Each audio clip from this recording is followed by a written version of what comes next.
നമസ്കാരം. Alpha palliative care daily ന്യൂസിലേക്ക് സ്വാഗതം. പ്രധാന വാർത്തകൾ.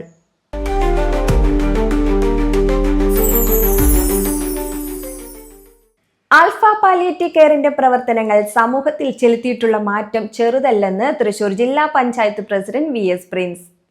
ആൽഫ തൃശൂർ സെന്റർ 15ാം വാർഷികാഘോഷവും ജനറൽ ബോഡി യോഗവും തൃശൂർ കളക്ട്രേറ്റിന് സമീപമുള്ള കോസ്റ്റ്ഫോർഡ് ഹാളിൽ ഉദ്ഘാടനം ചെയ്തു പ്രസംഗിക്കുകയായിരുന്നു അദ്ദേഹം. ജില്ലയിലെ എല്ലായിടങ്ങളിലും ആൽഫയുടെ സാന്നിധ്യമുണ്ടെന്നത് ഒരു പൊതുപ്രവർത്തകൻ എന്ന നിലയിൽ നിരീക്ഷിക്കാറുണ്ടെന്നും രോഗങ്ങൾ മൂലം ബുദ്ധിമുട്ടുന്നവർക്ക് മറ്റാരും ആശ്രയമില്ലാത്ത അവസ്ഥയിൽ ആൽഫയുടെ സേവനങ്ങൾ അനുഗ്രഹമായി മാറുന്നത് കാണാറുണ്ടെന്നും അദ്ദേഹം പറഞ്ഞു. പ്രസിഡന്റ് ജോസഫ് പുന്നമൂട്ടിൽ അധ്യക്ഷനായിരുന്നു. Alpha community director Suresh Sreedharan ആമുഖ പ്രഭാഷണം നടത്തി. സെക്രട്ടറി CK സജീവ് 2024 വർഷത്തെ പ്രവർത്തന റിപ്പോർട്ടും ട്രഷറർ ഡോക്ടർ TK ആന്റണി കണക്കും അവതരിപ്പിച്ചു. Municipal councillor Sunitha Vinu, SAPC state coordinator Vijin Wilson, senior community development officer Fabin Baby, central council member Ashok Kumar എന്നിവർ ആശംസകൾ നേർന്നു. Programme convener Thomas Tholath, Leena teacher, Latha Roy, Sreekumar Menon,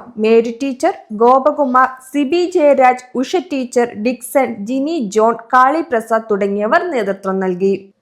കൊല്ലം SN വിമൻസ് കോളേജിലെ ആരിഷ് പാലിയേറ്റീവ് കെയർ ക്ലബ് അംഗങ്ങളുടെ നേതൃത്വത്തിൽ രോഗികളെ സന്ദർശിച്ച് സേവനത്തിനായി രജിസ്റ്റർ ചെയ്തു.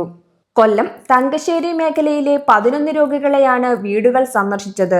അതിൽ 10 പേരെയും രജിസ്റ്റർ ചെയ്ത് തുടർ സേവനങ്ങൾ നൽകാൻ തീരുമാനിച്ചു.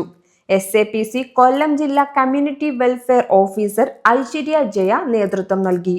ആൽഫ സ്റ്റാഫ് അംഗങ്ങളായ sister Jisha, sister Anjana, physiotherapist Aleena, driver Sanal എന്നിവരടങ്ങിയ സംഘമായിരുന്നു സന്ദർശനം നടത്തിയത്.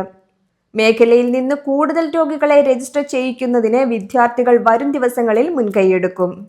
തൃക്കാക്കര കൊച്ചിൻ പബ്ലിക് സ്കൂളിൽ പാലിയേറ്റീവ് കെയർ ക്ലബ് ഉദ്ഘാടനം ചെയ്തു. Alpha Kochi centre secretary professor Ravi Divakaran class എടുത്തു. ട്രഷറർ വർഗീസ് ആൽഫയുടെ പ്രവർത്തനങ്ങളെക്കുറിച്ച് വിശദീകരിക്കുകയും ക്ലബ് അംഗങ്ങളെ ഹോം കെയർ അടക്കമുള്ള പ്രവർത്തനങ്ങളിലേക്ക് ക്ഷണിക്കുകയും ചെയ്തു. സ്കൂൾ മാനേജർ നവാസ് അധ്യക്ഷത വഹിച്ചു. ഇതോടെ ഇന്നത്തെ വാർത്തകൾ അവസാനിക്കുന്നു. ജയ് ഹിന്ദ്.